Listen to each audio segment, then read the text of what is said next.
Hello, my name is Glenn Coles, and today was the funeral of my friend, Alan Edward Parsons. Alan Parsons, the original Alan Parsons, not the musician.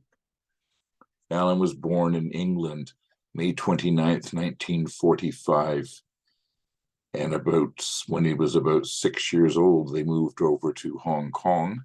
He always described himself as a little British boy in shorts, trying to fit in Hong Kong. And then when he was about 10, they moved to Canada, his family, and he has stayed there for the rest of his life. I first met Al in 1978 at the Royal Hotel in Guelph, and I had started working there as a doorman. And on Saturday nights, they had staff meetings. So when the bar closed, everybody got together in one of the bars, everybody got a staff drink, and we would all sit down and talk about what was going on in the workplace and what needed to be done and how good the night had gone, et cetera, et cetera. And I sat beside this older man named Al. I sat near the back row, as always, and so did he. And as we talked afterwards, I introduced myself, and I was 20 years old, and I was taking a degree in psychology, and I was going to be a marriage counselor. And Al looked at me and he said, don't you have to be married before you can be a marriage counselor? And at the time, Al was 32 years old. He had been married and divorced. He had 3 kids, and he had been to jail. So at 20, he seemed like a wise old man and a good person to share thoughts and experiences with. So we became friends. Al lived in the Royal Hotel at that time. So I remember going up to his room and we would sit there and play canasta.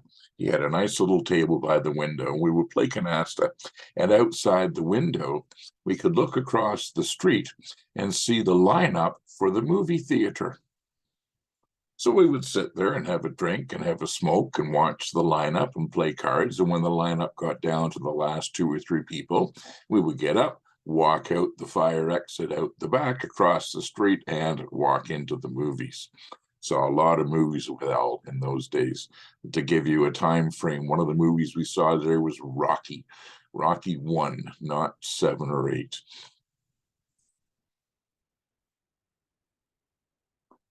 Well, I moved to Toronto, so did Al, and we got a place together in Weston Road.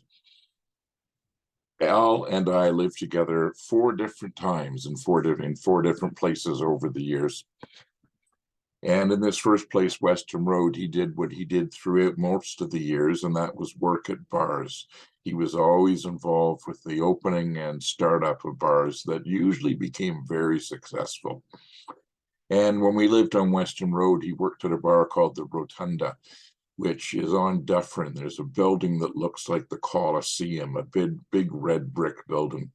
And the Rotunda was run as a strip club for a while and as a musical concert hall for a while. And Al worked the Rotunda, became quite popular, and then he moved on. As did I. I got a house in Scarborough. I moved from Weston Road to Scarborough, and Al came with me. And from that house, Al began working with the bar down in St. Catharines. He was driving down to St. Catharines and opened a bar called Cowboys, which was one of those big, giant hall, held hundreds of people, and they would hire big name bands and so on. And Al was living with me in Scarborough. He would drive down. He would stay in a house that they had set aside for the band. When the band came to play for the weekend, they would stay in this house, and so would Al. So he had some interesting parties and interesting stories to tell. He comes home one night and he says, what are the top 4 bands that had #1 singles in the 1960s? And the first 3 were easy: the Beatles, the Rolling Stones, and the Beach Boys. And the 4th one was Gary Lewis and the Playboys. And Al had spent the weekend in a house with Gary Lewis and the Playboys, who were the headliner band at the bar that weekend. So it was quite interesting. He shared a number of stories that they had told about their days back in England and all that. So he was exposed to a lot. One time he was working at Ontario Place and he comes home and brings me a CD signed by Peter Noon, who was Herman from Herman's Hermits. So Al got around. He knew a lot of people. He knew a lot of musicians. Later, he opened up a bar called the Blue Note, the Club Blue Note, which became Toronto's premier blues and jazz bar, and again attracted all kinds of renowned musicians. One of them became a very close friend of Al, and that was the famous Canadian guitarist Dominic Triano. Dominic died several years ago from cancer, and that really hurt Al. That was the loss that hit him the most over the past few years. Dominic Triano. I moved to Richmond Hill. He came and moved and lived with me there. And he was opening up a bar called the Sports Cafe at Yonge and St. Clair. Hugely successful, set a brand new standard for Toronto with televisions everywhere and sports everywhere and men's games and basketball and all the different things. And they were always lined up. As it turned out, they were always lined up on purpose. Al said, we would control the line. We would never let the restaurant be full and no lineup. You'd always have people waiting because it looks like it's a popular bar. So Al worked the bars over the years. He knew quite a bit about them. He also worked with Sports Cafe in London. That was an adventure. He was asked to go over there for a year, and he actually went over there for 5 years. And then when he finished those 5 years, he came back and lived with me again in Richmond Hill. Well, about 10 years ago, I moved to Midland. And since then, every Monday afternoon at 4:30 p.m., the phone would ring and it would be Al. Every Monday for 10 years. We may have missed once or twice because someone was out of town and we did it on the Tuesday instead. But he was faithful. He called every week. Sometimes he was late. Sometimes he would call me from the bus at 4:20 to tell me that he would be late and he would not be able to call until 4:45. And we'd usually talk for 45 minutes to an hour, and people have asked, what do you talk about? Well, life. We just talked about life every week.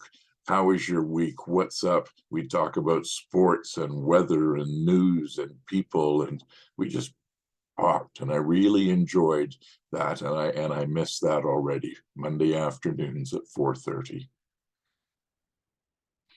I'll tell you a couple of stories about Al. Al was a sports fan, huge sports fan, particularly of the Montreal Canadiens, the Detroit Red Wings, and the Atlanta Braves. And those were his teams.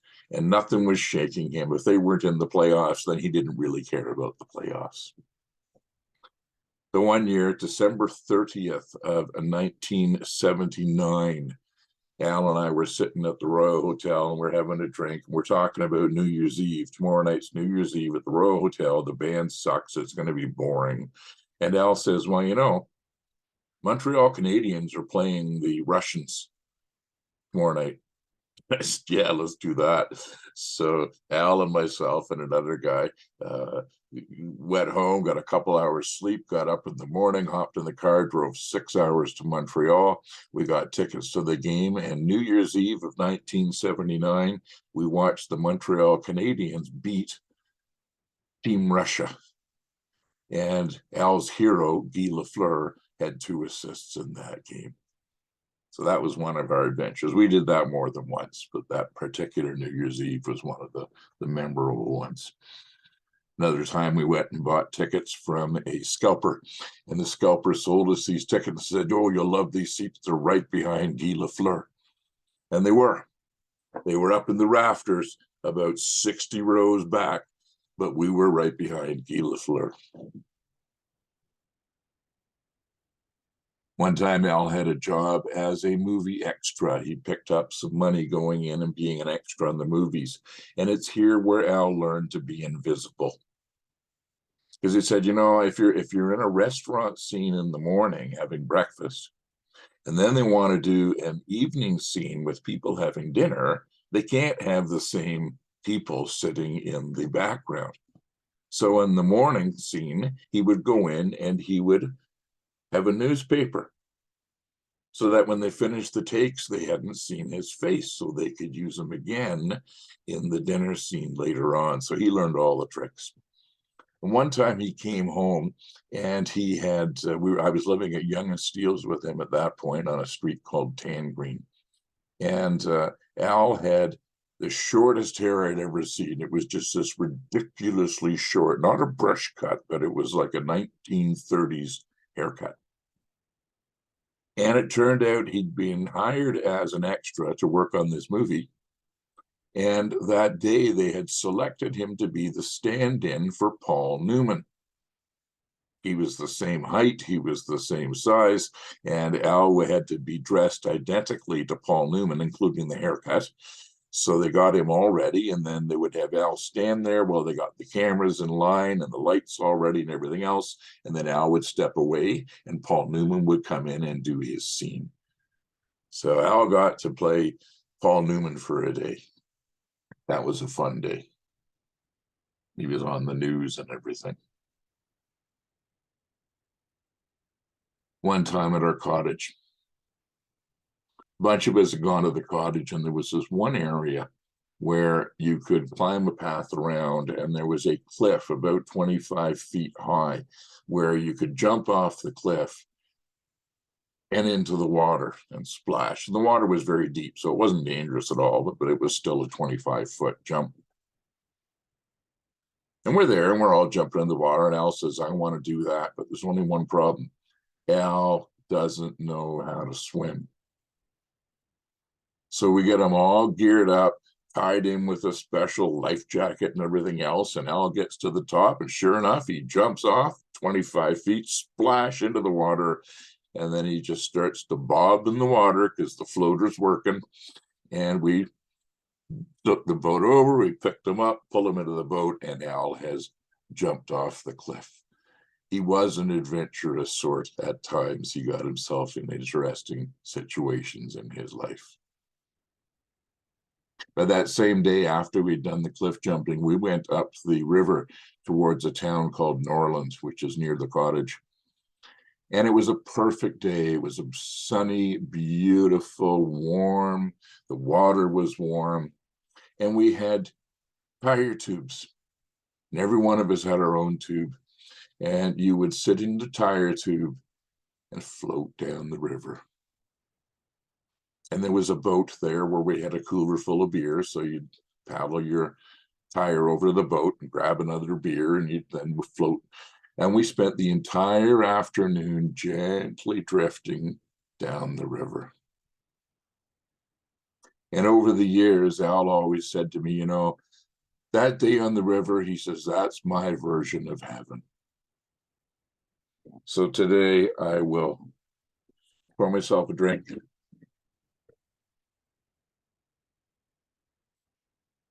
I will congratulate Al for spending his last few decades without drinking. It was one of his challenges in his early years and something that he overcame very well.